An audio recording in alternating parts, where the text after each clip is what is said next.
నమస్కారం, welcome to 108 news Telugu. నా పేరు గౌరీ. ముందుగా బులెటిన్ లో హెడ్లైన్స్. బాలికల గురుకుల విద్యాలయంలో ఆకస్మిక తనిఖీలు, భరోసా ఇచ్చే ప్రయత్నం చేసిన ఎమ్మెల్యే సామేలు. అమరావతిలో బసవతారకం క్యాన్సర్ ఆసుపత్రి. అటవీ మార్గంలో శబరిమల భక్తుల ప్రవేశాలపై నిషేధం, భారీ వర్షాల నేపథ్యంలో అధికారుల ఆదేశాలు. రాజెవరో తెలియదు, పట్టాభిషేకానికి హడావిడి షురు. పుష్ప 2 మూవీ నిర్మాతలపై అల్లు అర్జున్ ఫ్యాన్స్ ఆగ్రహం. నల్గొండ జిల్లా శాలి గౌరారం మండల కేంద్రంలో తుంగతుర్తి ఎమ్మెల్యే ఆకస్మిక తనిఖీలు నిర్వహించారు. ఇటీవల జరుగుతున్న విషపు ఆహార ఘటనలపై రాష్ట్రం మొత్తం ఆందోళనకు గురవుతున్న నేపథ్యంలో కాంగ్రెస్ ప్రభుత్వం కీలక నిర్ణయం తీసుకున్నట్లు తెలుస్తోంది. ప్రభుత్వ పాఠశాల అలాగే అన్ని విద్యాలయాలలో ఆహార మరియు విద్యాలయాల్లో పరిశుభ్రతపై కాంగ్రెస్ సర్కార్ దృష్టి పెట్టింది. ఈ నేపథ్యంలోనే బాలికల గురుకుల విద్యాలయంలో ఆకస్మిక తనిఖీ చేసిన ఎమ్మెల్యే సామేలు తనిఖీల అనంతరం పిల్లలతో కలిసి భోజనం చేసి పిల్లల తల్లిదండ్రులకు భరోసా ఇచ్చే ప్రయత్నం చేశారు. అమరావతిలో బసవతారకం క్యాన్సర్ ఆసుపత్రి, రీసెర్చ్ సెంటర్ అందుబాటులోకి రానున్నాయి. తుళ్లూరు శివారు తానాపతి చెరువు నుంచి నెక్కల్లుకు వెళ్లే దారిలో 15 ఎకరాల స్థలాన్ని ప్రభుత్వం కేటాయించింది. ఇక్కడ హై టెన్షన్ లైన్లు అడ్డుగా ఉండటంతో వాటిని తొలగించాలని ఎమ్మెల్యే బాలకృష్ణ కోరారు.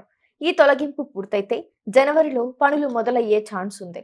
ఫేజ్ 1లో 300 పడకలు, భవిష్యత్తులో 1000 పడకలకు ఆసుపత్రిని విస్తరించనున్నారు.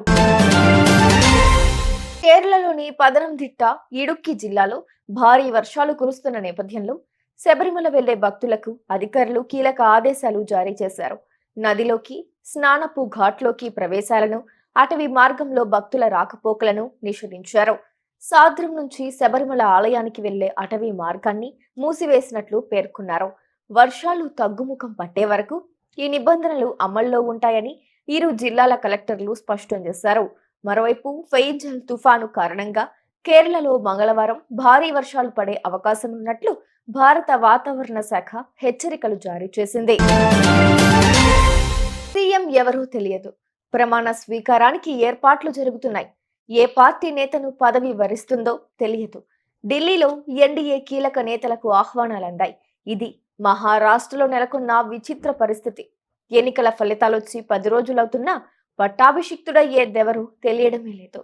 మరోవైపు డిసెంబర్ 5న ఆజాద్ మైదానంలో ప్రమాణ స్వీకార సభ పనులు శరవేగంగా సాగుతున్నాయి.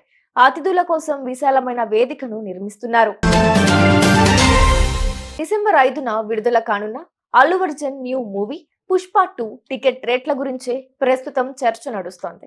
డిసెంబర్ 4న వేసే ఈ మూవీ బెనిఫిట్ షోలకు తెలంగాణ, ఏపీ ప్రభుత్వాలు టికెట్ ధరలు పెంచుకునేందుకు అనుమతిచ్చాయి. దీంతో ఒక్కో టికెట్ ధర 1200 రూపాయలకు పైగా అవుతోంది. ఇటీవల ఓ కార్యక్రమంలో ఈ మూవీ నిర్మాతలు మాట్లాడుతుండగా ఫ్యాన్స్ టికెట్ రేట్ల పెంపుపై అసహనం వ్యక్తం చేశారు. చూసారుగా, ఇవి ఇవాల్టి బులెటిన్ అప్డేట్స్. మరో బులెటిన్ తో మళ్ళీ మీ ముందుకు వస్తాను. అంతవరకు keep watching 108 news Telugu. Please subscribe to 108 TV. Subscribe to 108 TV. Please subscribe to 108 TV channel. Please subscribe to 108 channel. Please subscribe to 108 channel. 108 TV ki